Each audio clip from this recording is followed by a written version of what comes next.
Unboxing. Unboxing apa? Geng geng. Woi. Ini SD card Lexar 64.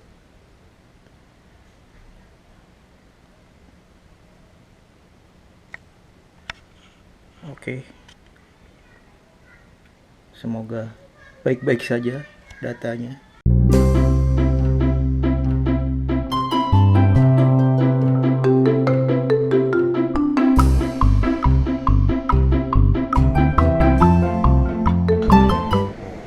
Oke. Hari ini kita colok lagi.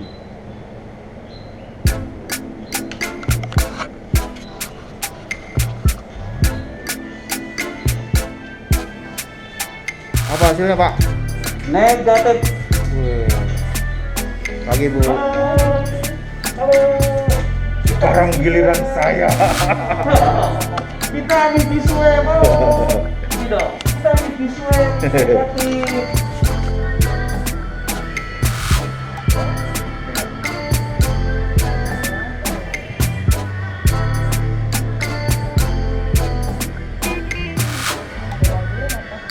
Bu.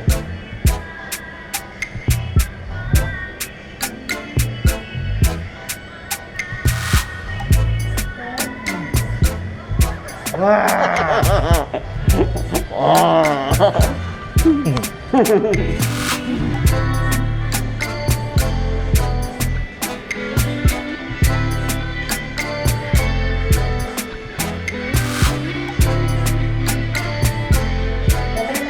Pucat. Ini ya, Bu ya?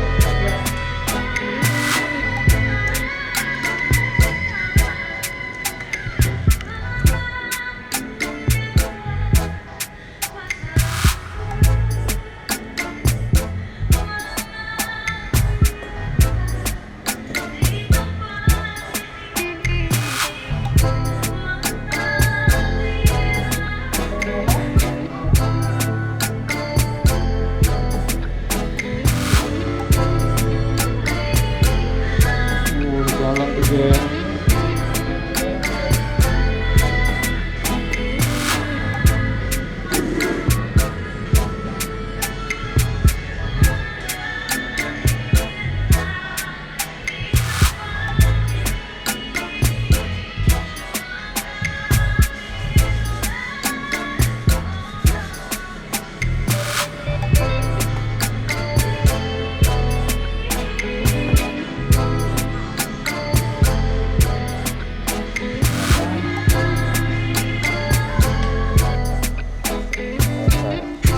Selamat hari Minggu. Mari kita.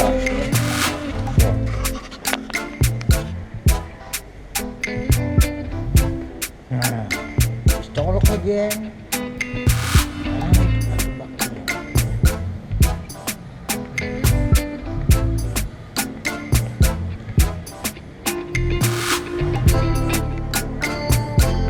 Hah? Nih, warta jemaat.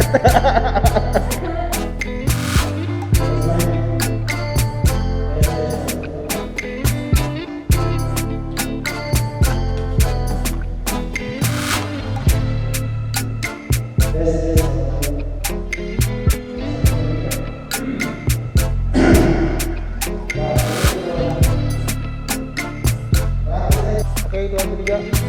1, 2, 3.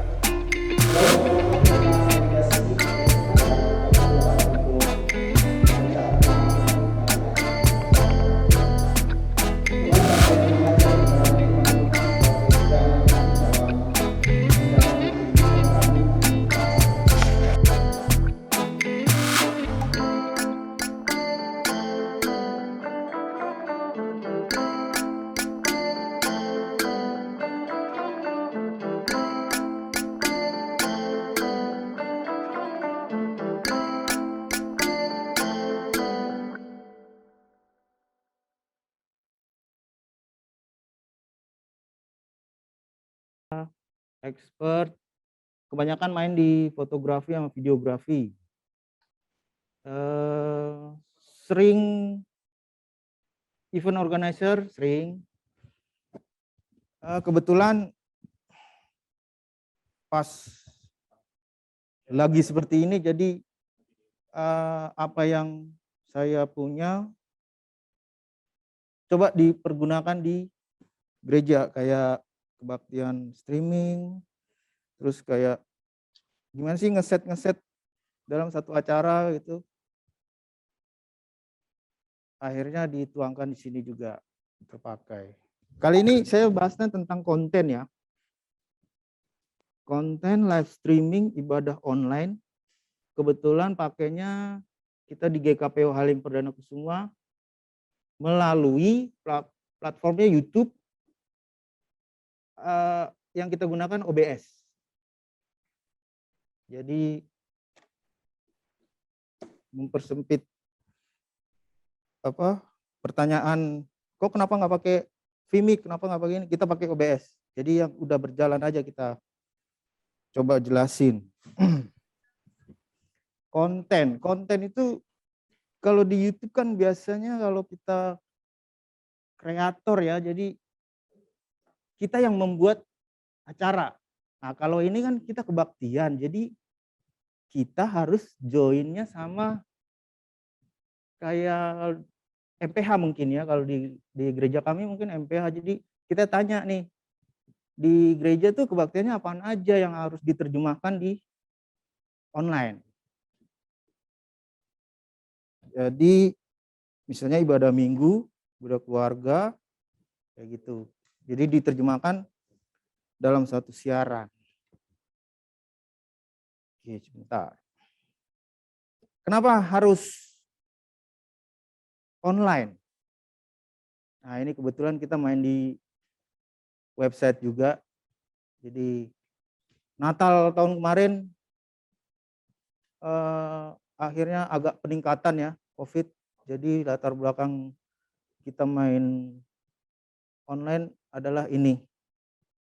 Ada yang terpapar juga ya, kita tidak bisa mungkirin ya. Mau nggak mau pandemik belum berakhir, tapi banyak yang rindu untuk kebaktian. Gimana caranya? Ya online. Baik, begini skema batasan pemahamannya seperti ini. Dari kamera ke capture card ke komputer. Mau audionya bagus, menghasilkan dari mixer, sound card ke komputer. Diolah sini, keluar dari, kita mau platform YouTube ya YouTube, Zoom. Seperti itu. Oke, bermain YouTube. Teman-teman mungkin udah tahu ya, YouTube mengharuskan harus punya akun Gmail. Kenapa Gmail? Karena Gmail yang punya YouTube. Kira gitu aja. Jadi semua pasti punya itu Gmail. Tapi punya akun Gmail juga kita tidak login, kita belum ada channel. Misalnya channel apa, kita di GKPO, jadi kan channel kita GKPO Halim. Nah, channel itu harus dari Gmail harus diverifikasiin kalau kita mau live streaming. Sebenarnya kalau main YouTube kan pakai handphone aja juga bisa sebenarnya. Tapi kan ini posisinya kita mau memberikan yang terbaik ya.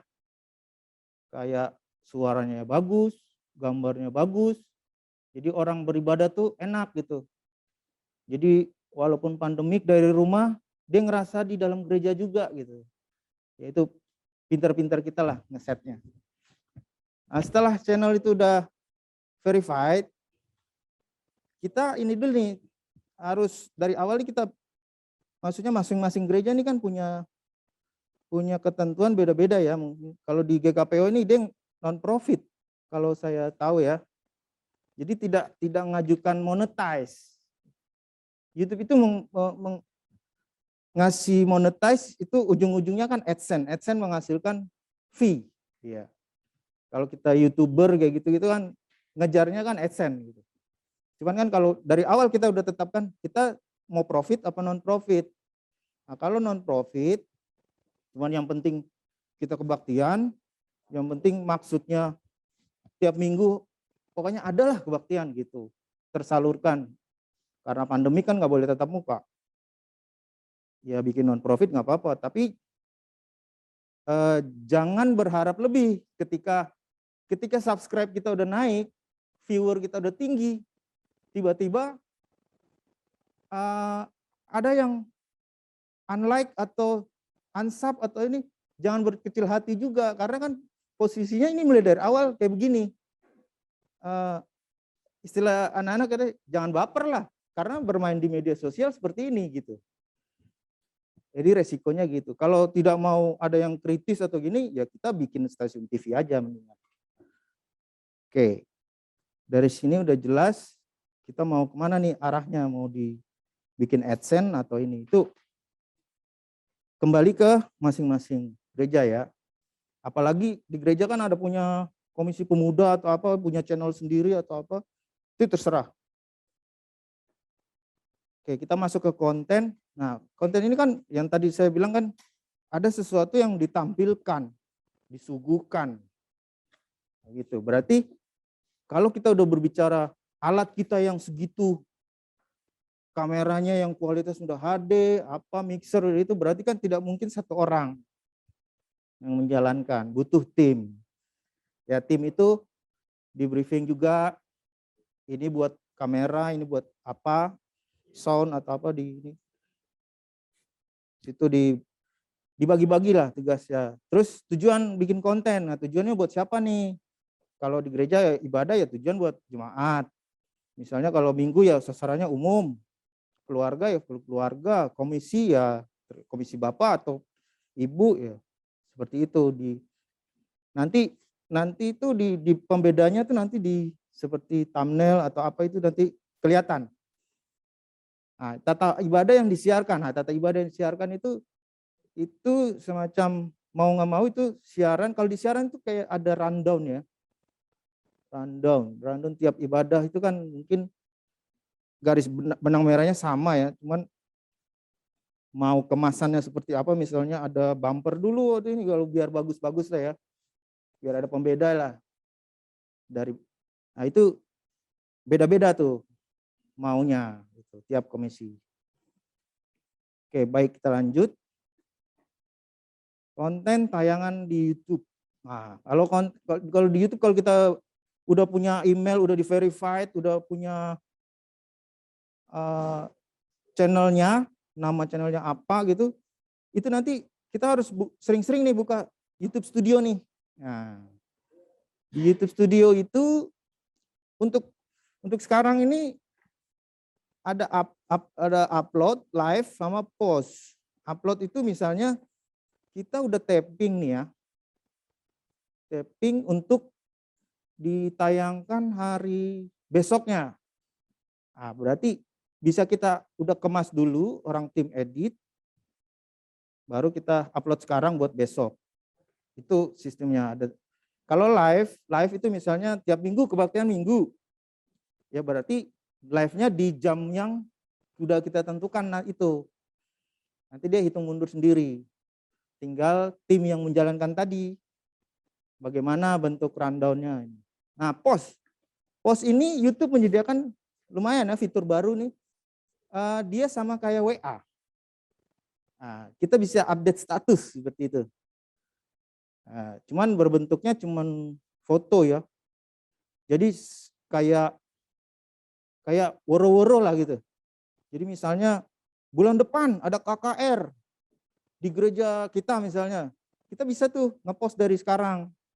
Siapa yang datang gitu. Kayak gitu-gitu.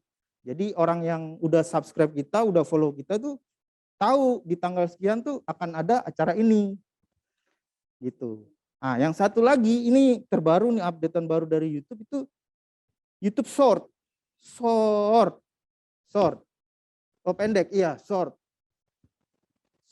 Itu under 1 menit. Itu video. Jadi mungkin ini kayak presentasi singkat ya. Kalau pernah lihat TikTok atau apa itu kan videonya cepet-cepet tuh. Atau enggak Instagram, di Instagram TV itu videonya cepet-cepet. Nah itu kayak gitu. Nah YouTube mengadakan itu juga short. Nah itu tergantung dari gereja yang punya akunnya mau memanfaatkan fasilitas itu untuk biar bertambah subscribe-nya, biar pada tahu besok ada ibadah apa ya, kayak gitu, splash highlight yang akan kita tampilkan buat besok-besoknya gitu. YouTube Short. Nah, bermain sekarang ketika acara itu udah dikemas, jangan lupa nih judul sama deskripsi ini bagian dari metadatanya YouTube. Kayak orang tuh harus punya KTP. Siapa lo? Terus lu anak mana? Terus lu tinggal di mana? Nah, kayak gitu-gitu. Jadi harus lengkap tuh datanya. Jadi konsep acara biar mempermudah SEO. SEO itu Search Engine Optimal. Jadi ketika viewernya kita udah banyak, subscribe-nya kita udah tinggi, kita itu akan beradu dengan ibadah-ibadah yang lain di beranda YouTube orang. Nah, itu mempermudah. Jadi kita tidak ikut kebaktian yang kemarin. Cuman kita mau ngetik lagi nih kebaktian yang tanggal segini, itu cepet tuh. Karena kita view banyak, subscribe tinggi, dia akan muncul di atas. Itu harus lengkap karena itu juga adalah peraturan YouTube yang untuk mempermudah channel kita cepat berkembang. Sekarang thumbnail. Thumbnail ini untuk membedakan satu acara dengan acara lain, bisa sebagai penanda acara yang akan datang juga ya. Kayak dulu itu kalau nggak salah tuh zaman saya, kalau ada acara Peswarawi antar gereja itu disebar-sebar tuh pamflet-pamfletnya tuh di gereja-gereja, pasang di mading-madingnya. Nah, fungsi thumbnail ini seperti itu. Jadi sebelum acara atau enggak kita mau upload acara itu yang akan kita ikuti, udah ada tuh gambar depannya. Kalau anak-anak sekarang yang biasa nonton di 21 kan ada tuh poster-poster. Nah, itu posternya kayak gitulah. Pemahaman singkatnya kayak gitu. Nah, playlist. Nah, karena namanya gereja kan ibadahnya tuh bermacam-macam ya. Ibadah minggu, ibadah ini, nah itu playlistnya dibikin rapi. Minggu sama minggu, kayak di folderin gitu kalau komputer. Nah, itu ada semua di dashboardnya YouTube tuh. Di channel kita tuh. Nanti coba diutak-atik aja.